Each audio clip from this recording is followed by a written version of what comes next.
Look at these three physical situations. A metal rod is heated in the middle. A guitar string is pulled and released. Two charged plates create an electric field between them. At first, these examples look completely different.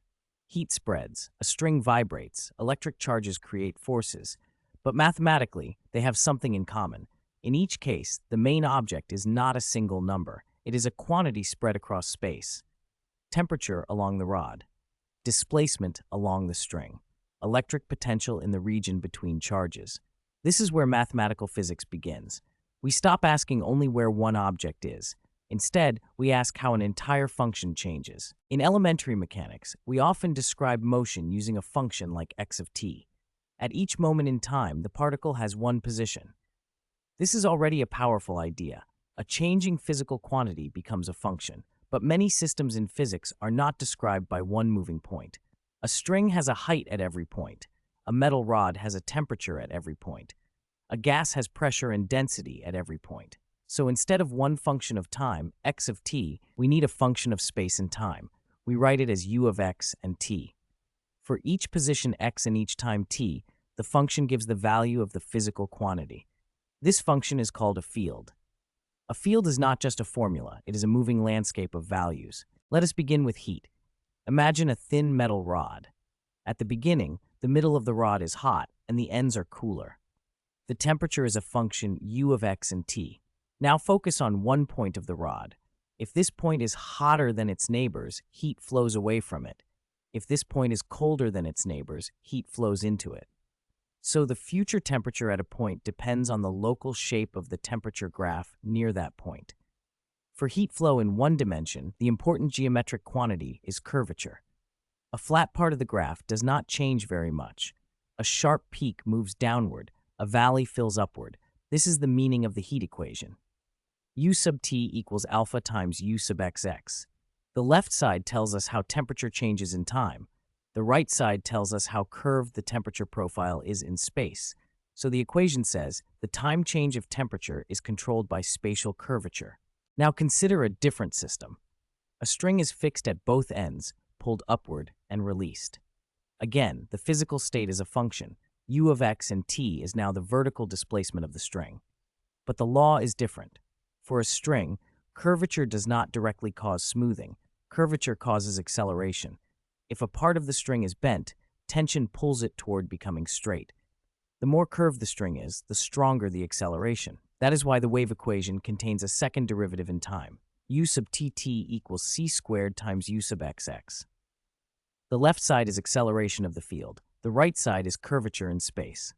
So the wave equation says spatial curvature produces temporal acceleration. This is why a string does not simply flatten like heat. It oscillates. A third example comes from electrostatics. Place a positive charge here and a negative charge there. The electric field fills the space around them. Instead of trying to draw the force at every point immediately, it is often easier to introduce a potential. Call it phi. You can think of phi as a landscape. Positive charges create high regions of this landscape. Negative charges create low regions. The electric field points downhill. Mathematically, this is written as E equals minus the gradient of phi.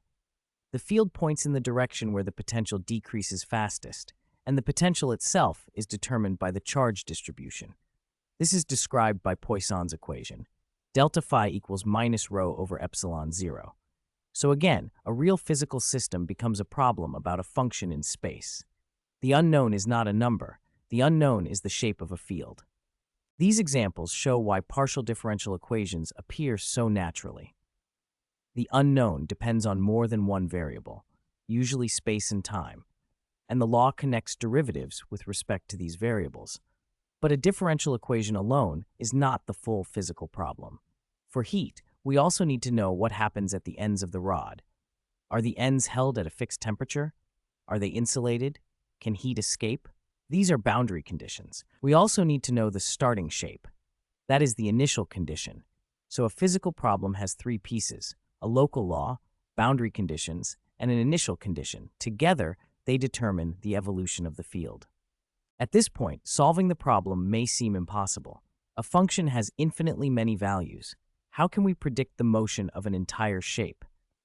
The central trick of mathematical physics is to stop looking at the complicated shape all at once.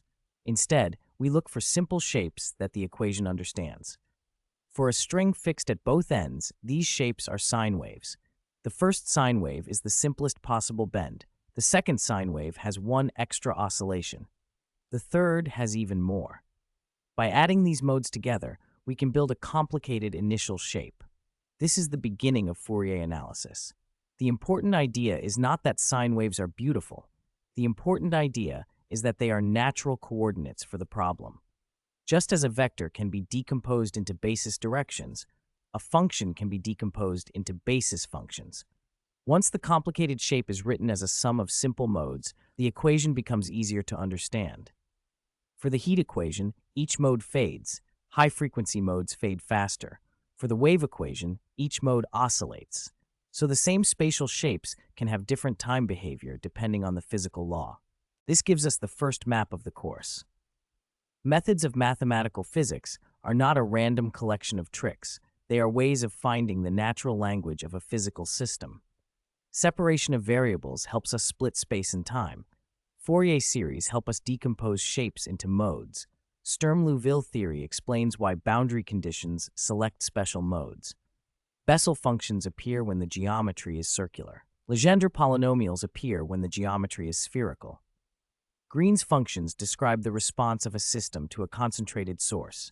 All of these methods answer the same basic question: what are the right coordinates for this physical field? Once we find those coordinates, the problem becomes much simpler. So the first lesson is this: mathematical physics begins when physical quantities become fields. A field is a function spread across space and time. Physical laws become differential equations. The boundary conditions describe the world the field lives in. The initial condition gives the first shape, and the methods of mathematical physics help us find the natural modes of that system. In the next episode, we will study the vibrating string. We will not introduce separation of variables as a trick. We will watch the string move, search for shapes that keep their identity, and discover why the method works.